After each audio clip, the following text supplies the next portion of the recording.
Maldives is one of the smallest countries in the world. According to the 2019 census, only 250,000 people lived in the country. Currently, the total population of Maldives has become more than 5 lakh. But the interesting thing is that every year more than their population tourists from different countries come to visit this island. Tourists come to this island of beautiful and pleasant natural environment. The Maldives is intertwined with the history of the larger Indian subcontinent and surrounding regions, including areas of South Asia and the Indian Ocean. And the modern state consists of 26 natural atolls, including 1194 islands. Historically, the Maldives had a strategic importance due to its location on the major sea lanes of the Indian Ocean. Maldives' nearest neighbors are the British Indian Ocean Territory, i.e. Sri Lanka and India. The Maldives has had cultural and economic ties for centuries with the United Kingdom, Sri Lanka, and some Indian states. Apart from these countries, the Maldivians also traded with Aceh and many other states, which are now Indonesia and Malaysia. The Maldives provided the main source of coral shells, which were then used as currency throughout Asia and parts of the East African coast.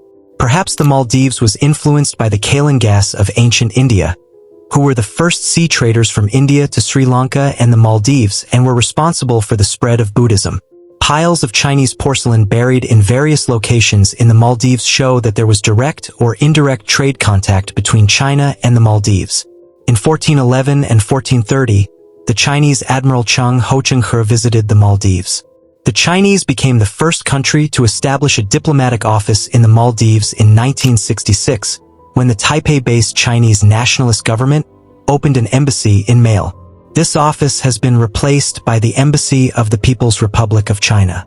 After the 16th century, when colonial powers captured much of the Indian Ocean trade, first the Portuguese, then the Dutch and the French occasionally intervened in local politics. However, this interference ended when the Maldives became a British protectorate in the 19th century and the Maldivian monarchs were given a good portion of self-rule. Maldives gained full independence from the British in July 1965. However, the British maintained an airbase on Song Island in the southernmost atoll until 1976.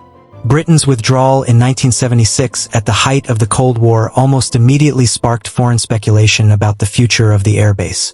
The Soviet Union requested use of the base, but the Maldives refused. The biggest challenge facing the Republic in the early 1990s was the need for rapid economic development and modernization based on the country's limited resources in fishing and tourism. Concerns were also evident about long-term sea level rise, which would prove disastrous for low-lying atoll islands. On July 26, 1965, Maldives gained independence under an agreement signed with the United Kingdom. The British government retained the use of the Gun Peninsula and Hidadu facilities.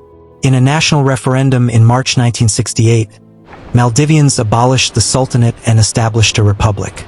An agreement was signed on July 26, 1965 between Prime Minister Ibrahim Nasir Ranabandri Kildjvan on behalf of Her Majesty the Sultan and Sir Michael Walker, British Ambassador-designate to the Maldives on behalf of Her Majesty the Queen, terminating British responsibility for the defense and external affairs of the Maldives, in line with wider British decolonization policy.